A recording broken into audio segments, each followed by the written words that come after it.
कार्तिक पूर्णिमा पर घर बैठे ही गंगा दीपदान आप कैसे कर सकते हैं, आइए जानते हैं। जैसा कि गुरुजी भी बताते हैं, पवित्र नदी के तट पर दीपदान कर कर ही कार्तिक महीने के दीपदान का सफल परिणाम होता है और यही सबसे श्रेष्ठ माना जाता है।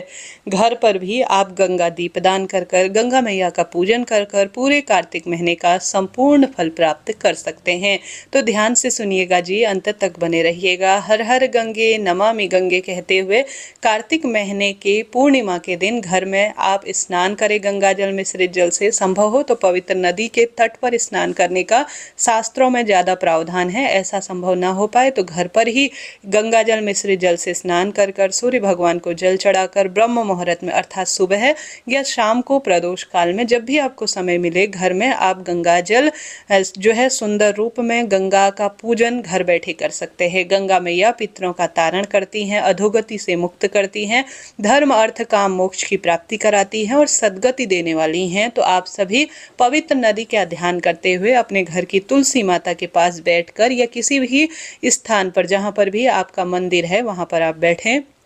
सीधे धरती पर नहीं, किसी पटरे पर या किसी भी आपके पास चौक है उस पर, या सीधे धरती पर अगर कर रहे हैं तो आटा या हल्दी का स्वास्तिक बना लीजिए, या आप किसी भी स्वरूप में पुष्प का आसन देकर आप किसी प्लेट या थाली को ले सकते हैं। थाली साफ सुथरी हो, इस बात का ध्यान रखें। और साथ ही जो मैंने स्क्रीन पर आप देख पा रहे हैं, मैंने एक चौक लिया है, उस पर अष्टदल कमल आटे का बना लिया है। आप स्वास्तिक या रंगोली बना सकते हैं, शुभ होता है इसका परिणाम।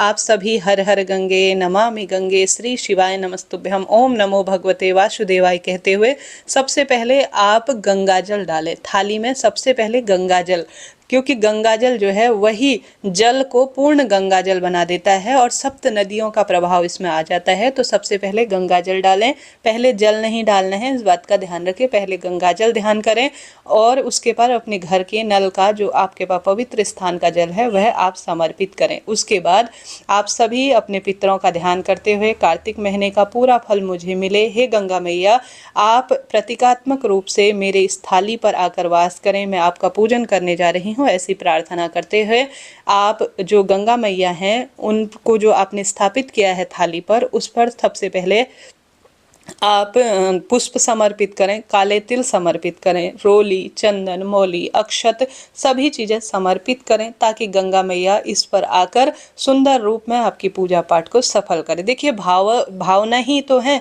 हम अगर किसी भाव से किसी देवी देवता का आवाहन करते हैं, पूजन करते हैं, तो निश्चित रूप से उस स्थान पर गंगा मैया आ ही जाती हैं, सभी देवी देवता उस स्थान पर आ जाते हैं।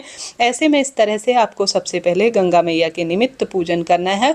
बाद में जब आप दीपदान कर देंगे तब आपको भोग भी लगाना है। तो ध्यान से सुनिएगा, अपना नाम गोत्र बोलें, प्रार्थना करें कि कार्तिक पूर्णिमा के दिन मैं पवित्र नदी पर दीपदान कर रही हूँ, इसका सुख मेरे परिवार के सभी सदस्यों को मिले, पितृ देवता तृप्त हों, ऐसी भावना आपको करनी है। मैंने एक दोना लिया हुआ है, आप कोई भी पीपल या कोई भी प्लांट का जो पौधा होता है उस पर भी रखकर आप दीपदान कर सकते हैं। दीपक में आप पुष्प रखें, आप भगवान का नाम सुमिरन कर कर इसमें गोल या लंबी बत्ती जैसा भी आपसे संभव हो उस दीपक को रखें। दीपक की संख्या 5, 7, 11, 21 आप रख सकते हैं।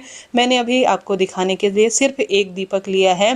पुष्प उस पर रखकर दीप देवता पर भी रोली चंदन समर्पित करें। दोनों हाथों से पकड़कर आप गंगा मैया पर मैं दीप दान कर रही हूँ ताकि मेरे पूर्वजों का और मेरा उद्धार हो, कार्तिक महीने का पूरा फल मुझे मिले, ऐसी प्रार्थना करते हुए इन दीपकों को आप गंगा मैया में दीप दान का सुख मुझे प्राप्त हो, ऐसी प्रार्थना करते हुए दीपदान के रूप में प्रवाहित कर दीजिए। कहा जाता है आज के दिन जो गंगा नदी या पवित्र नदी के तट पर दीपदान करता है उसे समस्त सुखों की स्वतः ही अनुभूति हो जाती है।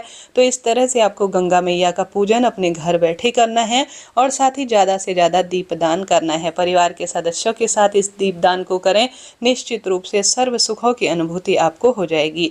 अब आपको अपनी इच्छा शक्ति सामर्थ्य अनुसार चाहे तो एक ब्लाउज का पीस या साड़ी गंगा मैया के निमित्त निकालनी लेनी है, यहाँ पर रखनी है। देखिए, दान बिना कोई भी व्रत उपवास सफल होता ही नहीं है। सुहाग सामग्री कम ज़्यादा जितनी भी हो, अब यह आप निकाल कर अलग रख दीजिए। इसमें कुछ फल भी रखिएगा ताकि आप गंगा मैया को भोग लगा सकें। अभी मैं रखूँगी, आप देखेंगे। आप पानी में जो है चाहें तो प्रवाहित कर सकते हैं, परंतु यह श्रेष्ठ नहीं माना जाएगा। आप जो है अलग से फल या कोई अन्य वस्तु का भोग लगाएं। गंगा मैया जो है आप वहाँ पर दक्षिणा रखें, कुछ 4-5 जितना आपसे हो सुहाग सामग्री रखें।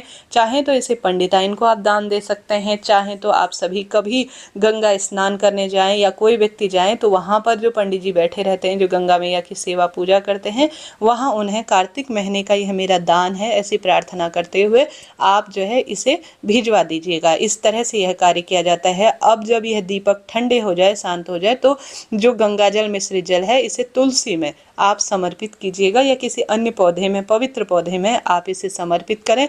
इस चीज़ का आप ध्यान रखें। तो कार्तिक महीने का संपूर्ण फल प्राप्त करने के लिए जरूर से यह दीप दान किया जाता है जो मैंने आपको दिखाया। जरा सा भी वीडियो उचित उपयोगी रहते हैं तो राधे राधे लिखिएगा, और साथ ही 365 बत्ती का दीप दान और साथ ही अन्य जो उपाय नियम हैं उनके सभी तरह के चैनल पर वीडियो आ चुके हैं, आप उन्हें जरूर देखिएगा। अभी के लिए इतना ही।